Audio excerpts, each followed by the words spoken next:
The cases that we are here to announce are deeply disturbing, the allegations hard to imagine, while all sharing one common tie. The 19 victims and 4 men who are being charged with sexually violating them are all members of the Jehovah's Witness organization.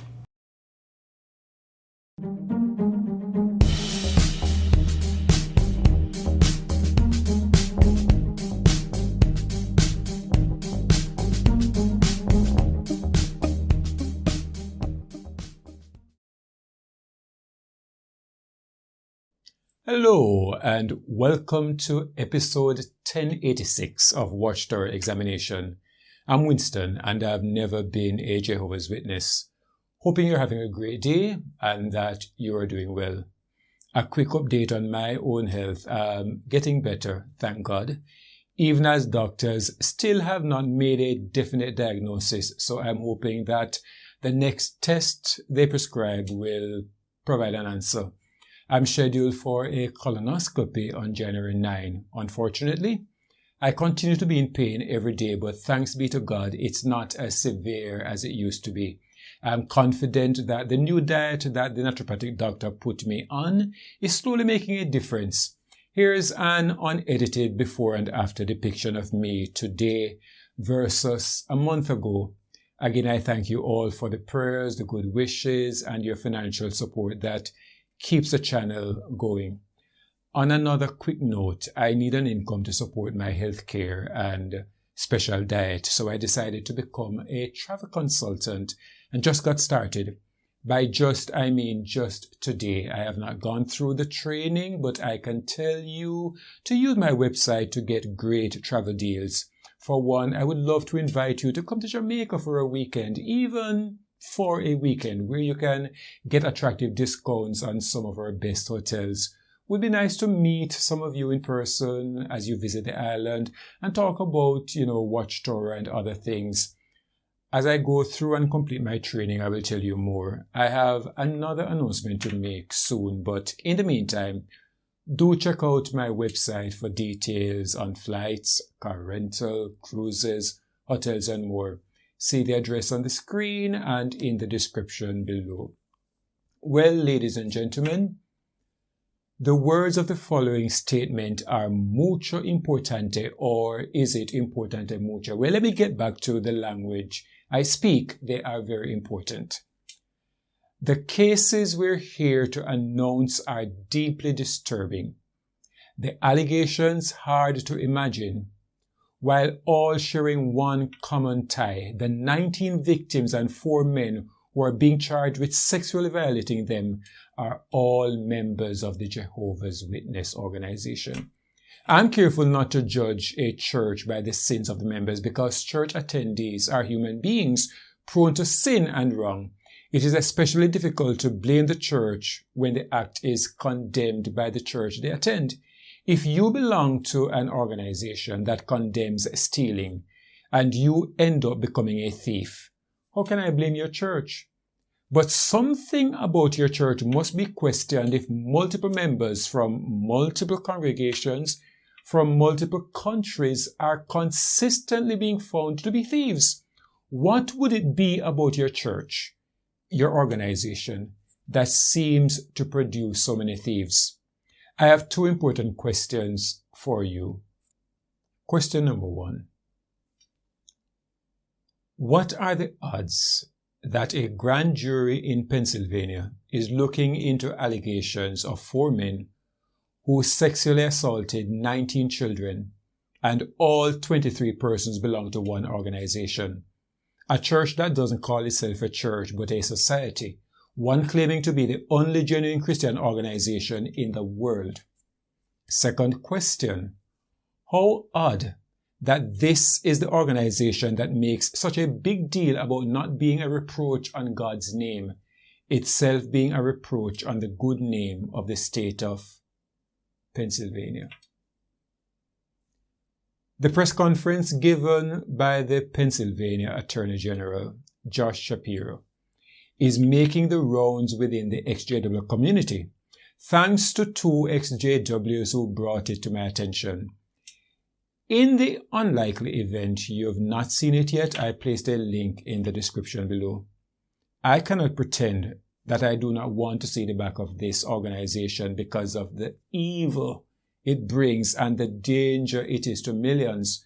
So, as you can imagine, apart from the anger I felt as I listened to the accounts of what happened to these 19 children, I was also disappointed because I thought that while the grand jury is looking into charging these men, the governing body will never be held accountable. But something gave me a ray of hope. This investigation is intensive and laborious, and as I said a moment ago, ongoing. It does not end with these 4 men. The investigation is ongoing, but things got even more encouraging. But I will repeat our call to anyone who has suffered abuse. We want you to know that we are here and we are listening. We are urging anyone who has had a similar experience to come forward, to tell us your story. We're here to listen and we will act. Your case won't be swept under the rug. Your experience will not go unheard. And even more encouraging is this. Not only is the AG inviting others to come forward and assuring them they will be listened to, there is also the promise that the AG's office will not cover the cases under the rug. And it became even more encouraging. Today we have the opportunity to reach out and to publicly ask if anyone has information regarding similar allegations of sexual assault. Please contact our office immediately. We have established a special hotline just for you. That number is 1-888-538-8541. Again, that special hotline we've established just for you is 888-538-8541. Hallelujah. Did you hear that, affected persons? Now, just in case anyone who was abused many years ago and may think that the statute of limitations may work against you getting justice, please pay attention to what I thought was the most encouraging part of the press conference for me. And with that, I'll do my best to answer your questions with the understanding, of course, that I'm constrained in what I can speak of due to the nature that this investigation is active and ongoing. Right now, are there other suspects that you're still investigating, and do you have any reason to believe that nationally this could be a bigger national case with more suspects in other states? All I can say is that our case is active and ongoing, and I'm obviously constrained today based on what is written in these presentments. And I think as the prosecution begins, more information will be presented as we make our case, which may help address your questions. The first question is what I wanted to know. Will this be focusing just on the state of Pennsylvania, or will it become a national investigation in the United States of America? The way the question is answered gives me a clue. The AG was constrained by how much information he could provide to the public at this time. But the notion that when the prosecution begins, more information will be provided as they make their case, and such information may help address the question of whether more states and indeed the nation will be investigating these cases. Bear in mind the cooperation they received from other states in this case. One was arrested in Pennsylvania, one in the state of Georgia, and one in New York State. So this is already not exclusive to the state of Pennsylvania. The wider the reach, the more persons understand what this organization is doing to victims, the more likely that you, as a victim of too many years ago, can still find justice due to the organization having to pay. This matter of the far-reaching potential brings me to the second and final question the Attorney General accommodated at the press conference. Go ahead. I just want to be clear. You said that all 4 of the men charged were Jehovah's Witness. Is that correct? They were involved there, yes. So do you think it's something within that religion itself? I mean, because these men were not from the same area. They were from different counties. I really can't comment beyond what I've already said and beyond what's in the 4 corners of the presentment. The journalist asked, do you believe there is something within that religion itself? Noting that these men are not from the same era, but obviously from the same religion. And that is the million-dollar question that must drive the ongoing investigations. And this is where the story began to get all the more encouraging for all persons who are tired of this organization for how it facilitates and makes easy the abuse of children by their very culture, their practices, and their belief system. After watching the press conference video on YouTube, I did a little digging of my own, and this is huge, ladies and gentlemen. This is how the Philadelphia Inquirer started its coverage of the story. Pennsylvania Attorney General charges 4 Jehovah's Witnesses with sexual abuse of 19 children. Charges stem from a grand jury investigation that started after a 2018 inquiry investigation examined how witness leaders punished survivors after they reported abuse or sought help from the police. There are few takeaways from this article so far. 1, this goes back 5 years. 2, this stemmed from an investigation done by the National Enquirer into how the Watchtower leaders punishes survivors after they reported their ordeal or got the police involved. Take note of that. The target of the examination by the Pennsylvania Inquirer was the leadership of the organization and how they treated victims. The point, therefore, is that the grand jury did not just get information on the perpetrators, but also about the governing body and how they instructed that these matters be handled. This is not just speculation or a matter of me putting pieces together, but actually a fact that was uncovered as I looked more into this matter. So, in 2018, the Philadelphia Inquirer looked into the leadership of the organization and how victims are treated. This led to criminal investigations into the Jehovah's Witnesses and a grand jury set up. Come February 8, 2020, some 2 years later, Mark O'Donnell, editor at JW Survey, posted an article at jwwatch.org, which made for a pretty interesting read. I visited the website on October 31, but as of November 11, the site was unfortunately not available. Hopefully it will be back up soon. I have provided a link in the description. It could be back up by the time I'm through editing and uploading this video. Quite fortunately, I copied the article and pasted to a Word document so I could read more comfortably in dark mode, as my dwindling vision is finding it difficult to cope with the white background at the website. Seeing that the JW.Watch website is down, I have uploaded the Word document to Dropbox and will drop the link in the description so you can read it. I do hope and pray that Mark O'Donnell does not mind me giving viewers access to the information while the site is down. At the time I read it, the O'Donnell article at jwwatch.org got under 10,000 views, which in the scheme of things represents a very small number, especially when you consider that some readers no doubt visited the page multiple times. But don't let the small number of views at the website fool you. In 2018, O'Donnell was contacted by a top journalist who learned that he had received, quote, hundreds of pages of child abuse case documents from several Jehovah's Witness congregations, unquote. The result was an article published in The Atlantic on April 5, 2009, which would reach a much larger than 10,000 audience.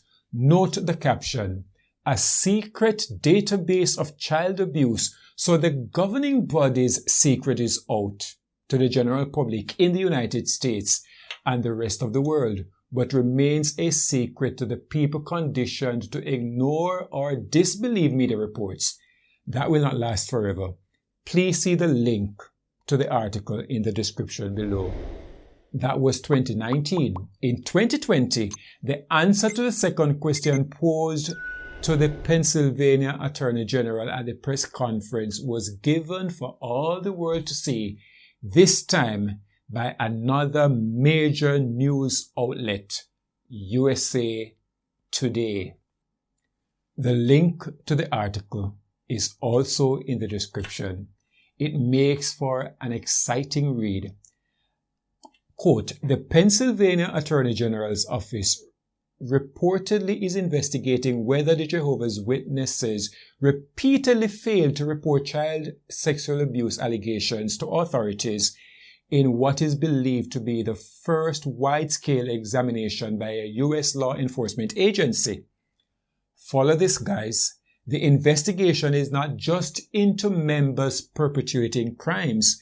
That's what the press conference was about. But we are talking here about investigating the policies of the organization. The article continued. The Attorney General's office told USA Today it cannot confirm or deny the existence of investigations.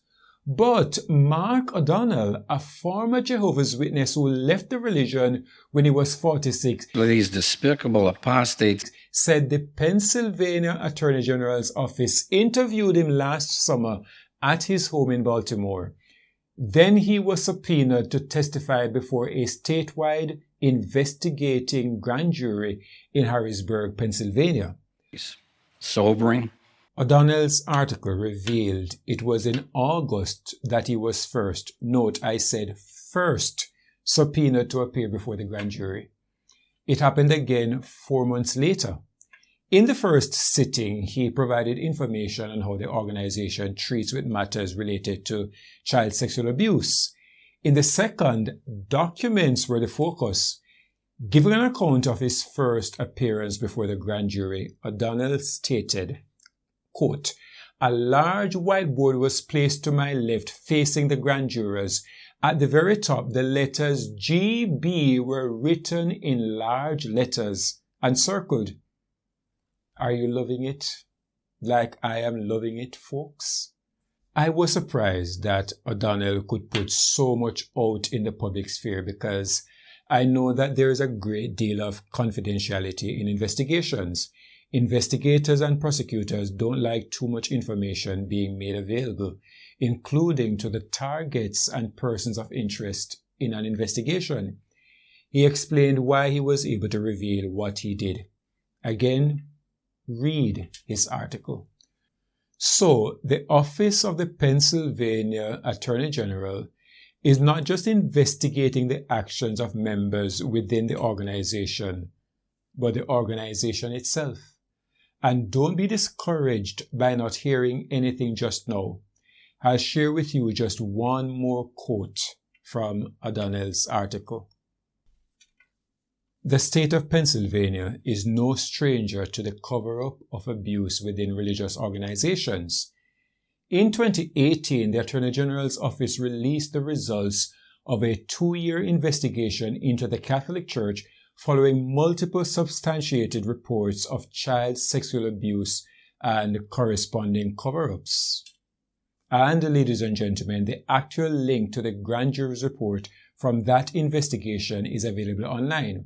It's about the Catholic Church, but it makes for good reading to see the kinds of things they report on, and therefore what is likely to come for the Watchtower organization. See the link in the description. Thanks to Mark O'Donnell. The investigation lasted 2 years. I ran through the grand jury's report briefly while preparing this video and noted the table of contents pointed to recommendations from the grand jury, which included removing the statute of limitations on the offenses so charges could be laid on more perpetrators. And the second recommendation is to create a 2-year window, allowing more lawsuits to be filed. Now, these are only recommendations, but recommendations from a powerful body, a grand jury. Whether they will be implemented, I don't know. But the point is, that was the Catholic Church. Now the Watchtower organization is under scrutiny of a grand jury in the state of Pennsylvania, the very state where they were initially registered. And I'm expecting the impact to be huge, potentially fatal for the organization. When the report of the grand jury is made public, no Watchtower member with a brain in his or her head will be able to claim it is apostate-driven lies and dishonesties. For witnesses to be in the dark about all these things, for them to believe the governing body is successful in keeping the organization pure, for them to chastise other religions the way they do, only to come to a rude awakening of what Jehovah's organization is guilty of, is going to be difficult to swallow. But swallow they will have to, for there comes a time when there is not enough sand under which they can bury their heads. The persecution excuse will flop. Jesus said, "Blessed are ye when men shall revile you and persecute you, and shall say all manner of evil against you falsely, for my sake.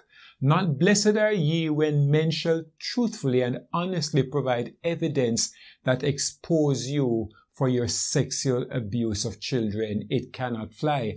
By advertising the hotline that was set up by the Pennsylvania AG's office for, get this, Jehovah's Witnesses people, members and ex-members of the Watchtower Bible and Tract Society, to call in and report their abuse, a floodgate was opened for lots more complainants and much more reports to be received. And if the comments on the video of the press conference are anything to go by, the organization is in for massive exposure. The organization has already been exposed in other countries. People talk, for example, about the Australian Royal Commission that investigated multiple institutions. I have seen several comments online pleading for the United States to do likewise. Here it is. This development is significant. This is only one state, and more likely than not, other states are indeed looking into reports, or certainly will. When this breaks in the United States, it will be very hard for most witnesses not to hear the news, and it will be shocking. Bad enough that the persecution excuse will not fly this time around, but witnesses will see very clearly how much of a false prophet the organization is as well. Their hopes are going to be dashed in a big way. What they teach about the last days and the destruction of false religion is neatly captured in the June 15, 2012 article with a cool title. Jehovah reveals what must shortly take place. Their false teaching is that all other religions, which they call false religion, will be attacked and suddenly destroyed by the United Nations as moved by God, after which the wild beast will launch an attack on Watchtower and its members, and that Jesus will come and rescue them right before Armageddon. False religion, however, will not just fade away. The harlot will remain a potent force, attempting to bend kings to her will, until God plants an idea in the hearts of those in power. Soon, Jehovah will cause the political elements of Satan's system, as represented by the United Nations, to attack false religion. They will destroy her influence and devastate her riches. Such an event may have seemed unlikely just decades ago. Today, the harlot teeters on the back of the scarlet-colored beast. Even so, she will not slip slowly from her seat. Her tumble will be sudden and violent. After false religion is destroyed, the wild beast, Satan's earthly political setup, will be goaded into an attack on God's kingdom. Unable to reach into heaven, the kings of the earth will vent their rage on those on earth who support God's kingdom. The result is inevitable. Daniel describes one aspect of the final battle. The wild beast mentioned at Revelation 13:1, its image, and the two-horned wild beast will be destroyed. We are living in the days of the seventh head. No more heads will appear on this beast before it is annihilated. The Anglo-American world power will be the dominant world power when false religion is eradicated. Bear in mind what Stephen Letts said of the last days in his early update on COVID-19.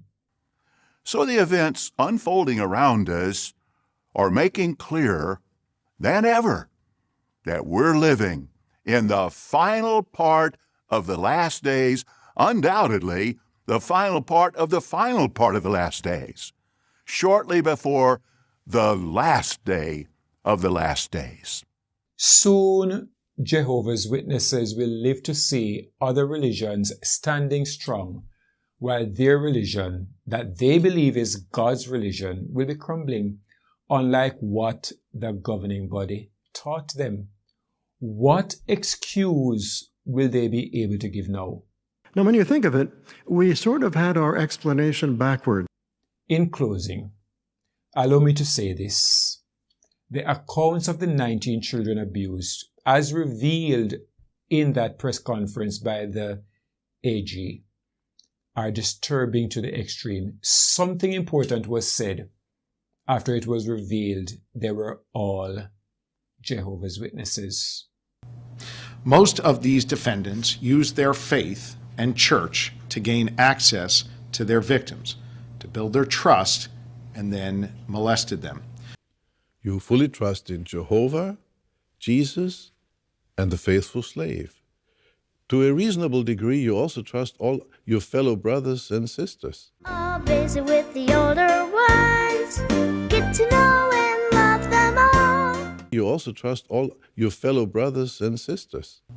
As a result of that membership and the relationship that he and his family enjoyed, his stepdaughter became friends with another girl Ostrander was given unsupervised access to. He exploited that access and sexually assaulted her as well. Parents and children are taught to trust their brothers, especially others in this organization. Children are taught to visit with older ones, to love and to trust them. The governing body creates the environment of trust and the clinging tightly to one another, and only to one another, that breeds this problem. Then they dish out such cruelty to the victims by subjecting them to all sorts of emotional abuse, from prohibition to report to the authorities, to appearing before judicial committees, to recounting their ordeal before a bunch of untrained men to handle such issues, except, of course, the training they get from the organization, to sometimes disfellowshipping and shunning. God does not like ugly. It's just a matter of time. The governing body has wielded a lot of power, but I remember this. This is an abuse of trust, an abuse of power. And I'll remind you that no matter what power you cloak yourself in, everyone is accountable under the law. Let's hope so. Thanks for watching. Please subscribe to the channel. Until the next video, please take care of yourself and remember never to take your health for granted. May the grace of the Lord Jesus Christ and the love of God and the fellowship of the Holy Spirit be with you all.